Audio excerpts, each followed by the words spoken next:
look for talent first. Because you can spin the ball, you can throw a behind the back pass, but the ball got to go through the hole. And that's the first thing that we look for. Then the second thing is their ability to be around people, their personality.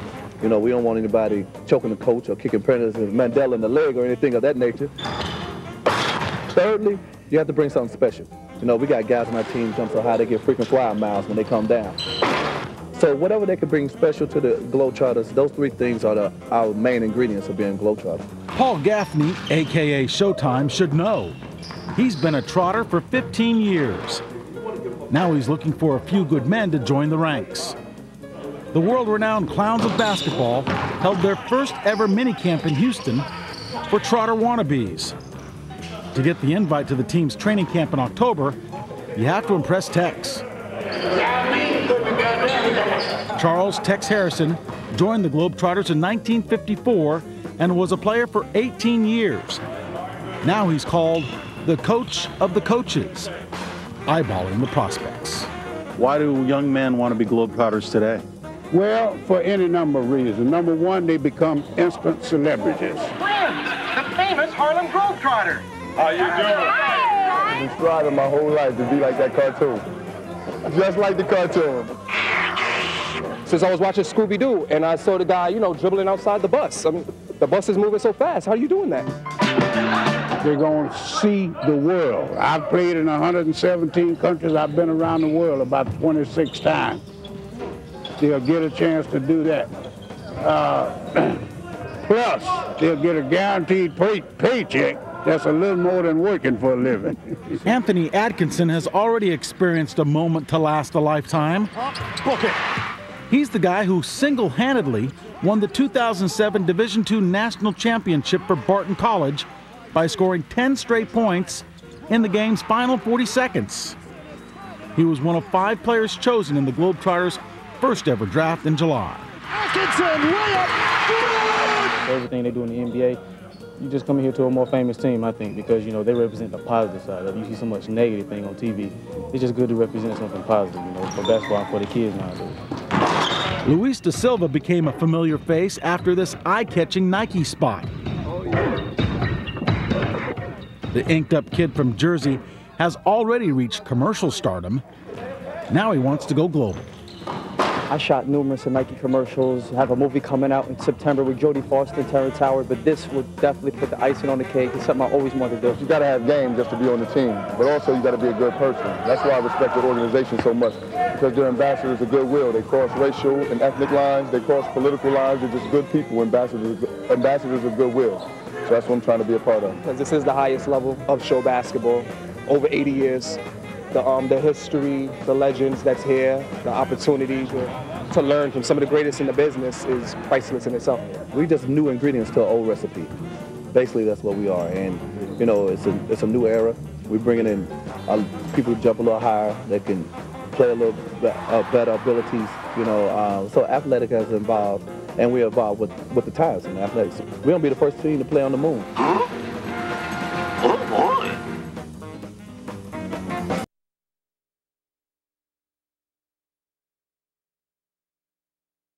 Back out to T-Mac. T-Mac thinking about it. Can't shoot it. Dribbles it down low. Touchdown to Dog. In an era when everyone sounds the same on the radio, Gene Peterson is a classic. A throwback to the days when folks could immediately connect the voice with the team. Peterson's been on the Rockets team for 32 years. His distinctive baritone delivery is unmistakable. Victor Braun would be impressed. Yao Ming turns around from 10, got it. That's a God-given thing. Yeah, you don't manufacture those things. No, just grateful for it. In the old days, a voice was important. It isn't anymore. It isn't anymore. Peterson's career began 44 years ago.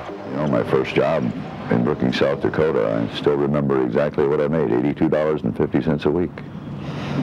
I remember those days, but something? Those were fun days. Now the fun days are in the NBA, a marathon for players, coaches, and broadcasters. We have a total in this entire year of 11 days off on the road. That's it. We're either playing or traveling the rest of the time. That's pretty amazing. So the only really days off you get are at home, When Peterson is home, he's a homebody, hanging with Marcia, his wife of nearly 44 years. Peterson calls her the MVP. You know, I try to do my part a little bit, and I'm very proud of my two sons and my daughter. And, you know, I think my wife she's the catalyst. She's the one that's really kept it all together. If you want to find a Rockets museum, just check out Peterson's collection. Memories that are captured in frames, moments that are stored in memory banks, and echo forever. We were kind of going a little bit nuts, and here comes the star, Hakeem Olajuwon. He walks over. Everybody else is going crazy, and he just sits down right beside us on the top of the press table. And just a moment of silence, taking it all in. And we kind of took it in with him at the same time. That was a very special moment. The job that I have is one that I would love to see everybody have. Let's face it, there's only 30 of these in the whole world, so I feel pretty blessed for that. Yes, he got it.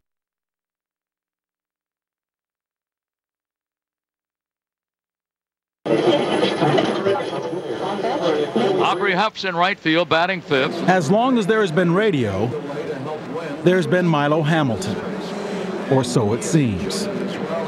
Hamilton's Hall of Fame career spans more than 6 decades. He's been the voice of the Astros since 1985. His life is not just baseball. In his downtime during the off-season, you can find Milo either reading one of his favorite books or listening to his wide collection of music. Well, I'm a big whodunit. I'm a big Ludlum guy and Forsyth and writers like that. I've got a whole collection. And I've got a whole collection of Sherlock Holmes. I even have a Sherlock Holmes cookbook. Did I get a kick out of you? And I have an unbelievable collection of old 78 albums. People tell me that if I put that on eBay, I could probably retire. But I don't want to get rid of it. There's Sinatra's and Louis Armstrong and Nat King Cole. There's Glenn Miller. Although he doesn't make a habit of smoking, Milo does have a rather large and rare collection of pipes. I've got about 120 pipes, and some of them I paid $500, $600, $700 for because they're Dunhills and, you know, GBDs, and I don't do that anymore, maybe once a week, and that's about it, because I had angioplasty about 7 years ago, and the heart doctor said it might be a good idea. And that's fine, but I've still got them. He'll bring it to Berkman. Swinging. Fly ball. Approaching his 80th birthday, Hamilton still feels like a spring chicken.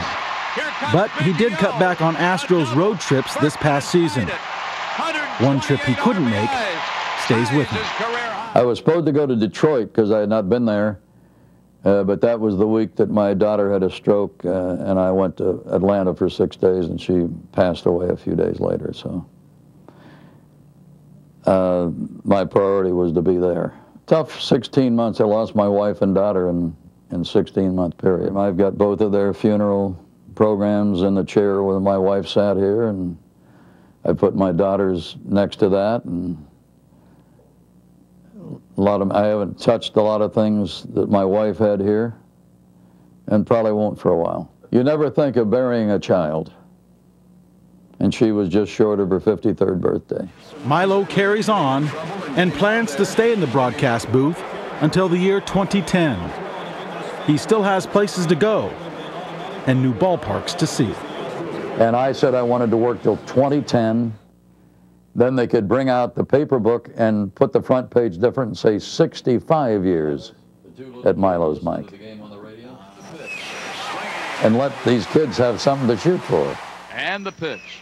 Swinging, and he got him.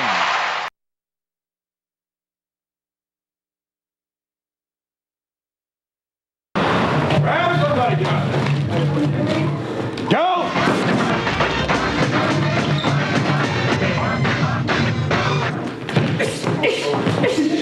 I was robbed at gunpoint about 8 years ago, 8 or 9 years ago. Take. If I want to, I can get rid of him. If I want to, I can give it to him. I had been studying traditional martial arts. Didn't know what to do with a handgun. The guy turned around to leave. Somebody said, let's go after him. The guy turned around, he pulled the trigger on the gun. The hammer fell. and the gun misfired. And I come up from behind him and do this. It was time for me to learn something that was more applicable for today's sort of contemporary threats. And I say, die! Krav Maga was developed in Israel. It's a survival system, both self-defense and fighting. The idea with Krav Maga is pretty simple.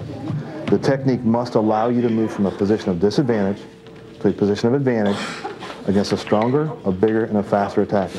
If it won't let you do that, we throw it out. I'm only 5'1", and CJ's 6-something, but it works for both of us because it doesn't rely on your strength. It relies on being quick and having good reflexes and building up different strategies for using your size and your strength to your advantage. It's the way we train. Some people think it's extreme. It is extreme.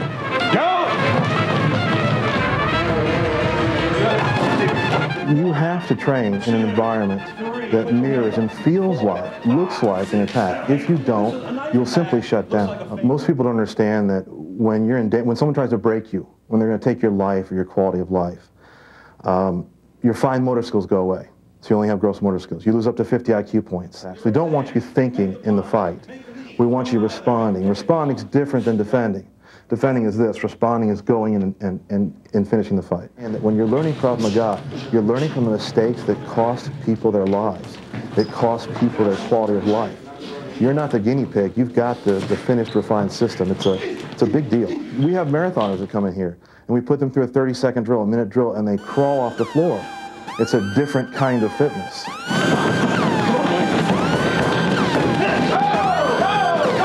I was actually really overweight and really out of shape and was not active at all. So this was sort of the first thing that got me into doing some other activities too. I really wanted something that would stimulate me competitively. The self-defense is definitely an added benefit. I've never done martial arts. I've never wanted to do martial arts. But here you can go in and pound on a bag for an hour a night and just let it all out, but yet you're learning something that's beneficial. It's an all-around lifestyle change for me. It's, you know, mind and body, everything. So it's got me hooked up. Stay in it probably for the rest of my life. When you come in an introductory class, like you just mentioned, you learn some very basic techniques. It takes you about 5 minutes to learn them. The technique can be modified slightly to defend and to respond to a much more aggressive, much more complex attack like a gun or a knife. So the defenses aren't trying to make you learn something that you wouldn't do already. Like something that we didn't do tonight is a choke from the front, where your natural reaction is for your hands to go to your throat, where the danger is. And so the defense just builds on that. Like we're not going to try to stick somebody in the eye with a finger when we could punch them in the face with a hand. If you had an encounter on the street with somebody, you would feel confident in what you're doing. You wouldn't be scared to where you would just freeze. I think I can apply what I've learned here in class and use it effectively. Maybe not to the precision that we do here, but I can definitely execute a certain amount of what we've learned outside. I feel confident that I can do that.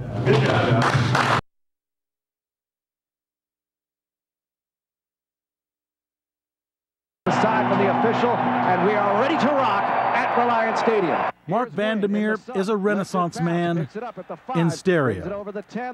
When he's not calling the action on Texan Sundays, he's strumming the steel chords of his electric guitar. I write and sing songs. I still do it on occasion, you know, but I wrote a lot of songs when I was younger, and I was really into it. His love for rock and roll mixes well with his love for football. Picked off Dante into the end zone. Rock and roll. Rock and roll came from Central Michigan. I actually used to say it during the breaks, during the commercial breaks. I would say, "Let's rock! Come on, we got to rock and roll in this meeting. You know, let's get going." And I thought, you know, why don't I just incorporate that into the broadcast? In the beginning, Vandermeer went from selling advertising to broadcasting. It was his destiny. My first ever game was in Massachusetts.